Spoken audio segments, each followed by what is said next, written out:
What? All right, so we're going to be demoing war.io, which is a demonstration of recognizing different tasks using visual recognition.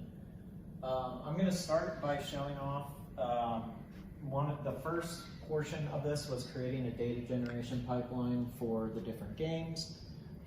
We have MGBA here, which is our emulator, and that has a Lua scripting API. So what we have here is kind of our main data generation script. Here it has a loop where it checks if it's in an active game, and then if it's ready to detect the game, if it's the right frame, it'll dump the frame to disk, and then it'll also annotate the correct game on top of that. And then we also have a second one that is for live data recognition, and it's very similar. It just it doesn't directly write the game frame into a folder that's tagged. It just writes the image, and then our model will recognize it later. One of the things we had to do was really learn how the inner workings of the Game Boy Advance is, how it's laid out. So one of the first things we did to recognize if we were in a game is we would look for this text here. And so we would go into, this is a visual view provided by the emulator of what's known as object attribute memory. And we would actually count each of these and see their tile index, which is this number here. And we found that once we hit a tile index that was a lot higher, we knew that that was the end of our text string. So then we would go, okay, well, I have a 6-length string, and we would go into our tile memory here, and we would pull up, oh, here's Dodge. And so then we would grab all of the data from here, and we would compare it to a table in Lua, and that would give us the game name. And so here we have our object attribute memory reading script, and that actually just reads from OAM's start, and it just it forms it into a Lua table object that we're able to conveniently get different attributes from. And that actually simplified a lot of future development for us, because it made it very easy to quickly expand on what we were doing. So I can actually show in real time, if I can show the data generation. So if I go and I load my data generation script here, and let me unpause the emulator and restart, I'll actually have my intro folder here, and it creates all the categories from the start for me. And if I go to start playing the games here, this game is Crazy Cars, and so if I go and I look now, and I look, you'll see that I have all the frames dumped into Crazy Cars' folder. And it'll keep doing that until it detects a switch of game. This one's called Save and Face. So if I go back up and I go to here, you'll see it's sorted into the right folder. And we can see in the other games we don't have anything at the moment. So that gives us just our sorted and tagged data set, which we then feed into our model. Okay, so now on to the actual model part of our code. This is a script we wrote in Python using the Keras library to make a convolutional neural network. So what we have here actually is a model trainer class that we created.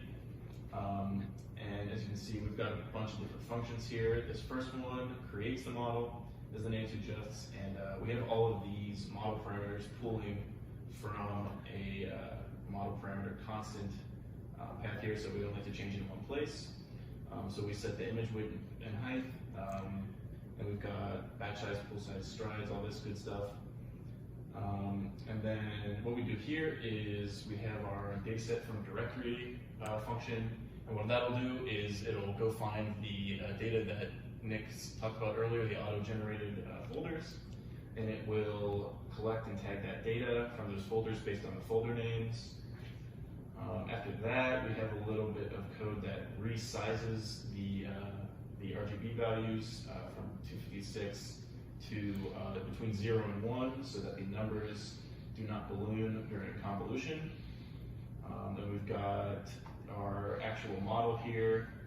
And so the model itself consists of 3 convolutional 2D layers, and followed by a max pooling layer after each of them.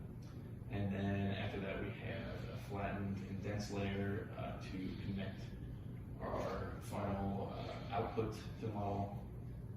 And then we have the actual training script right here. So we'll run this when we're ready to actually train the created model. And then for testing, when we were first evaluating how well it performed, we were using this test script, although that's not used in the final main.py. And of course the saved model, so we can actually save it. So I can give you a quick demonstration here. We've got our train.py. And if I run that, it will show you, there you go. It's on the first epoch right now. And it's training up. So that'll take a little bit. And usually it achieves about 95% accuracy on the first epoch.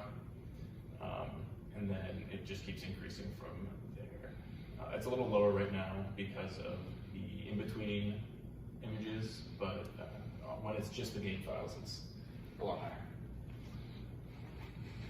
So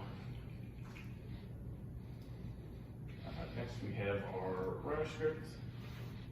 This is just another class we made, and all this does really is it goes and finds the model, loads it, and then we have a little predict script here that'll go fetch our current image and make a prediction on a single image at once, so that we can actually get the game name. And all that does is return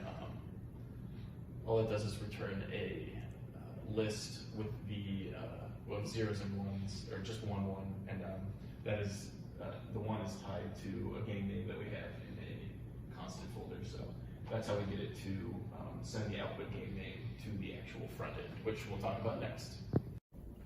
All right, so now I'm going to talk about how we display this data to the end user. For one, we have a routes app that runs using Flask and Python, and basically we have a front end that hits this to regenerate the data every couple of seconds. And when the data regenerates, it'll just keep a graph that shows how accurate it is over time, as well as show the current game it's predicting and what it thinks it is versus what it actually is. Here's a sample of our TypeScript, which just basically hosts the app and hits the endpoint that we need it to. And now I'll give you a demo quickly. It's actually refreshing quite often. That's awful. Yeah. Okay. Should be starting now. So let me pull up the game with the script loaded, and let me pull up local hosted website. That's it. That's it. Yeah. And new fun. So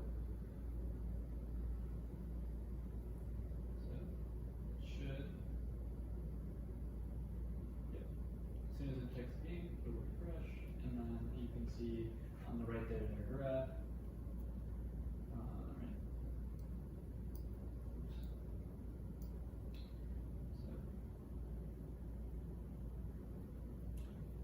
You see the accuracy briefly went up, and then it goes down a little bit during the like transition slides, and so you see that it's not always correct with the transition slides as well, but you can see it is every little bit of time it is predicting the game and what it actually is. So you knew that one was actually hectic highway. This one's actually the maze that pays.